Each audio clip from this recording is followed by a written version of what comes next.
Bismillahirrahmanirrahim. Assalamualaikum warahmatullahi wabarakatuh. Pemirsa kaum muslimin dan muslimat yang berbahagia, saudara-saudara sekalian sebangsa dan setanah air. Alhamdulillah, wassalatu wassalamu ala rasulillah wa ala alihi wa ashabihi wa man wala. Rabbi syrah li sadri wa yassir li amri wa hal 'uqdatan min lisani yafqahu qawli. Satu hal yang perlu kita ingat bahwa dalam sebuah negara ada dua tiang utama yang harus tegak, berdiri, kokoh, menegakkan keadilan dan kebenaran, serta menghadang seluruh kebatilan dan kemungkaran. Dua tiang utama itu adalah ulama dan umara, para alim, orang-orang berilmu dan orang-orang yang memerintah atau pemegang kekuasaan. Dua tiang ini harus kokoh dan ajak agar sebuah bangsa bisa tetap berdiri tegak, menjalankan tugas-tugas dan kewajibannya untuk mengawal seluruh proses ketatanegaraan, memproses semua usaha untuk kesejahteraan rakyat dan bangsa. Jika salah satu dari dua tiang ini roboh atau condong atau miring pada kebatilan, pada kemungkaran, dan bukan miring pada kemakrufan atau tegak di atas pondasi kemakrufan, maka sungguh hampir bisa dipastikan bahwa negara akan tumbang. Kemudian, pemirsa rahimakumullah, salah satu yang harus pilar negara yang harus kita senantiasa hadirkan adalah para ulama. Para ulama yang oleh Allah Subhanahu wa taala disebutkan sebagai orang-orang yang yakhshawunallah, orang-orang takut kepada Allah, yang segan kepada Allah, yang Allah demikian berwibawa di depan dirinya. Allah Subhanahu wa taala berfirman, Bismillahirrahmanirrahim, Innama yakhshallaha min ibadihil ulama. Sesungguhnya yang benar-benar takut kepada Allah dari hamba-hambanya adalah para ulama. Para ulama adalah sosok yang takut pada Allah, yang memiliki rasa segan kepada Allah Subhanahu wa taala, rasa takut kepada Allah Subhanahu wa taala. Takut untuk melakukan perbuatan-perbuatan mungkar, takut melakukan perbuatan-perbuatan yang tidak Allah ridhai, takut dirinya kelihatan bermaksiat di hadapan Allah Subhanahu wa taala, takut melakukan pelanggaran-pelanggaran syariat yang telah ditetapkan atasnya, takut dia tidak menunaikan amanah yang diembankan padanya, takut dia tidak memberikan jalan kebenaran pada orang-orang selama ini mempercayainya, takut untuk menjadi sosok yang tidak berarti di hadapan Allah Subhanahu wa taala. Khasyah. Maka seluruh faktor-faktor negatif seluruh elemen-elemen negatif, seluruh sisi-sisi negatif yang ada pada seorang ulama akan senantiasa disingkirkan, dibuang, dihancurkan, diremukkan. Agar rasa khasyah itu, agar rasa takut kepada Allah muncul. Karena apabila dalam jiwa seseorang ada nilai kebaikan dan nilai keburukan bercampur aduk, maka akan terjadi guncangan dan turbulence yang menjadikan seseorang itu tidak balance, tidak tawazun dalam berpikir, dalam bersikap, dan hatinya juga akan terus bergolak, dan bisa-bisa yang bersangkutan mengalami disorientasi dalam kehidupannya, bahkan mengalami disfungsi hati dan disfungsi pikiran. Seorang ulama yang tidak takut kepada Allah dalam artian dia akan senantiasa melanggar perintah Allah demi kepentingan dunianya, dan dia lupa akhirat yang harus dipertanggungjawabkan atas perbuatan yang lebih mementingkan dunia ini. Maka ulama ini sebenarnya adalah virus bagi sebuah negeri, virus yang bisa mengembangkan kekuasaan, karena kekuasaan perlu pengimbang, perlu orang yang menjadikan kekuasaan itu balance. Sebuah kekuasaan yang sudah baik harus didukung oleh para ulama-ulamanya. Dan apabila ada kekeliruan, maka ulama inilah yang harus menyumbangkan.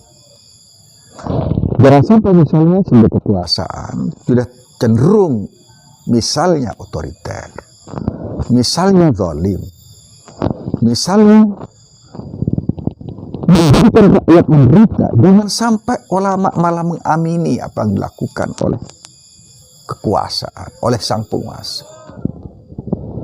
Tapi apabila sebuah kekuasaan telah baik, maka sang ulama hendaknya memberi sumbangan untuk senantiasa menjadikan kebaikan-kebaikan itu tetap stabil, tetap ada pada relnya. Jangan pula ulama-ulama yang pemerintah sudah baik, malah dia menjadi pengacau terhadap kekuasaan. Itu juga sama sekali tidak dibenarkan. Ulama-ulama yang disebutkan oleh beberapa alim, orang-orang yang zuhud, orang-orang yang wara, bahwa akan ada di sebuah zaman ulama ul lisan, ulama ul butun, ulama yang yuhibbuna dunya wa yuhibbuna al-akhirah. Para ulama yang lebih mementingkan perutnya, lebih mementingkan syahwatnya, lebih mementingkan kepentingan duniawinya daripada kepentingan akhiratnya. Nah, ini yang disebut dengan ulama usu, ulama ud-dunya, ulama yang orientasinya sudah jauh dari rel keulamaan, dari rel yang disebutkan Rasulullah SAW, al-ulama warathatul anbiya. Para ulama adalah para pewaris nabi, para pewaris rasul. Karena mereka adalah pewaris rasul, pewaris nilai-nilai kenabian, nilai-nilai risalah, maka sudah seharusnya seorang ulama ini memposisikan diri pada relnya, pada rel kejujuran, pada rel amanah, pada rel kebaikan, pada rel al ma'ruf nahi munkar. Sehingga sang ulama ini postur dirinya, eksistensi dirinya akurat, berproporsional. Jangan sampai ada seorang ulama menjadi ulama seluruh otak dan pikirannya hanya berputar bagaimana dia mendapatkan dunia, bagaimana dia mendapatkan kedudukan, bagaimana dia mendapatkan jabatan, bagaimana dia dapat mendapatkan posisi, bagaimana dia mendapat mungkin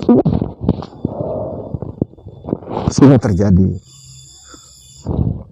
umat yang berada di belakangnya menjadi kabur, menjadi tidak jelas, menjadi abu-abu, menjadi sangat sedang bimbang apakah yang dikatakan oleh sang ulama ini benar atau salah, lurus ataupun bego, hitam ataupun putih. Karena sempat ada sabda Rasulullah SAW yang menyatakan bahwa akan ada seorang alim yang mampu menyihir publik, menyihir audiens, menyihir umatnya, menyihir pengikutnya, menyihir orang awam dengan kata-kata yang sangat manipulatif, yang sangat powerful, sehingga orang seakan-akan terhipnotis bahwa apa yang dikatakan itu adalah sebuah kebenaran. Rasulullah SAW bersabda, "Akhafu ala ummati munafikun alimul lisan."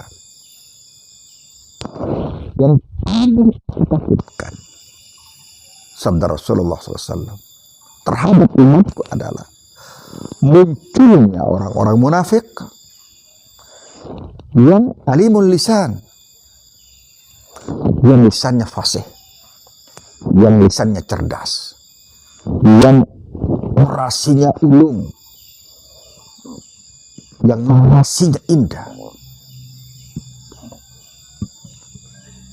sehingga orang-orang seakan-akan tidak lagi bisa menseleksi apa yang dikatakan itu sebuah kebenaran atau sebuah kemungkaran.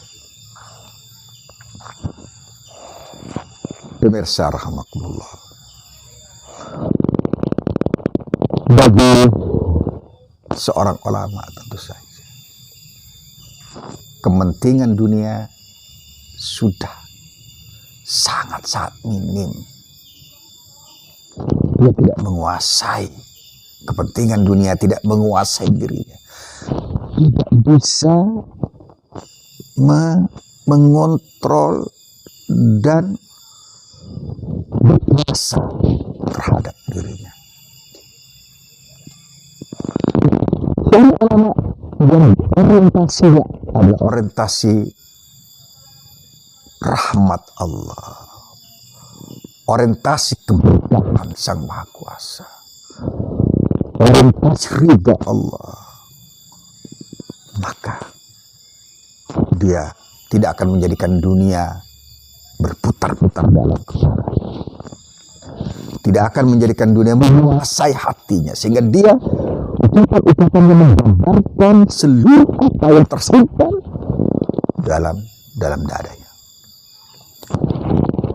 Dia tidak berpikir untuk menjadikan umatnya menjadi umat yang cerdas, umat yang memiliki martabat dan harkat, yang tidak terkena penyakit Tuhan, yang tidak mabuk dunia, dan tidak khawatir dan gentar untuk menghadapi kematian. Para ulama masuk, ulama dunia akan senantiasa melontarkan kata-kata yang tidak senonoh terhadap Tuhan, terhadap para anbiya, terhadap Quran. Bahkan dengan entengnya dia lisan, di mana hati seseorang rusak, maka lisannya akan mengatakan apa yang ada dalam hatinya, walaupun dia tidak menyadarinya. baru sadar tatkala seluruh peluru yang ada dalam hatinya terungkap, terdengar oleh banyak orang. Baru dia sadar, kemudian memberikan jawaban-jawaban dengan klarifikasi yang sebenarnya klarifikasi yang sama sekali tidak lagi bermakna. Klarifikasi yang menambah kerendahan dirinya, menambah kerumitan persoalan itu. Para pewaris Nabi yang disebut ulama ini seharusnya memiliki kebeningan jiwa dan terus merapat pada urusan-urusan ukhrawi, merapat pada Allah, bukan merapat pada makhluk. Apalagi dia merapat pada makhluk hanya untuk sebuah kepentingan dan duniawi. Sebenarnya dia bukan ulama. Sebenarnya dia ulama ulama yang carut marut, ulama yang penuh noda, ulama yang berlumpur kejahatan hati. Kita perlu ulama yang menjadi penyeimbang kekuasaan. Kekuasaan itu baik, pendukung kekuasaan apabila kekuasaan itu baik. Tidak ada salahnya seorang ulama, seorang alim atau ulama memberikan dukungan pada pemerintah apabila pemerintah benar. Tidak apa-apa. Dan bahkan itu wajib agar pilar dua ini, pilar kekuasaan dan pilar keulamaan, ulama dan umara, menjadikan orkestra kekuasaan, orkestra pemerintahan itu menjadi enak didengar. Jangan lupa, apabila ada yang keliru, jangan segan-segan memberikan arahan, memberikan nasihat, memberikan masukan agar negara ini menjadi negara yang tentram, tidak penuh kegaduhan, tidak penuh kebisingan, tidak penuh dengan hentakan-hentakan, dentuman-dentuman yang memekakkan telinga kita. Apalagi ulama yang hanya menjual muka, mencari muka, itu akan menjadikan negara ini, kata orang Madura itu, salbut, itu berantakan, kocar-kacir. Pemirsa kaum muslimin yang berbahagia, kita butuh ulama yang khasyah, yang memiliki rasa khasyah kepada Allah, yang takut memarahi Allah, takut murka Allah. Walaupun mungkin seluruh manusia murka padanya, selama Allah tidak murka kepadanya, maka ulama yang memiliki keajiban spiritual, kematangan jiwa dan hati, dia tidak akan peduli. Dia akan tetap mengatakan al-haq, mengatakan kebenaran. Karena ulama al-haq, ulama yang benar itu ma'al haq, dia akan bersama dengan kebenaran, dan dia akan tetap berjalan dengan kebenaran. Wa ilhaq, dia menuju pada kebenaran. Allah Subhanahu wa taala. Pemirsa kaum muslimin dan muslimat yang berbahagia, mari kita saling memperingatkan, karena tugas kita adalah watawasau bil haqq watawasau bis sabr. Kita jangan segan karena kita ini satu tubuh. Satu tubuh itu kalau dicubit yang satu harusnya merasa sakit. Merasa sakit dan demam. Jangan sampai kita sakit tapi kemudian kita terus membiarkan rasa sakit itu tanpa ada obat. Para ulama adalah obat bagi negara ini. Jangan sampai para ulama menjadi racun yang menjadikan bangsa ini semakin sakit dan mereka menjadi lumpuh, tidak memiliki kekuatan apapun di masa depan. Sungguh-sungguh sangat berdosa para ulama yang sekali lagi saya sampaikan hanya berharap dunia, tidak berharap ridha Allah Subhanahu wa taala. Walaupun mungkin dipoles dengan kata-kata indah yang menyihir, kata-kata indah yang menjadikan para audien dan umatnya tertarik dengan apa yang diucapkannya. Tapi nurani seseorang tidak mungkin dibohongi bahwa dia lagi berdusta pada dirinya sendiri, pada umatnya. Bahkan yang perlu dia ingat adalah kedustaannya kepada Allah Subhanahu wa taala. Ulama akhirah adalah dambaan kita semua. Ulama dunia, mari kita ingatkan. Sehingga negeri ini melahirkan generasi yang menjadikan negeri ini baldatun thayyibatun wa rabbun ghafur. Negara Kesatuan Republik Indonesia yang kokoh, yang ajab, yang sejahtera bagi seluruh rakyat yang ada di dalamnya.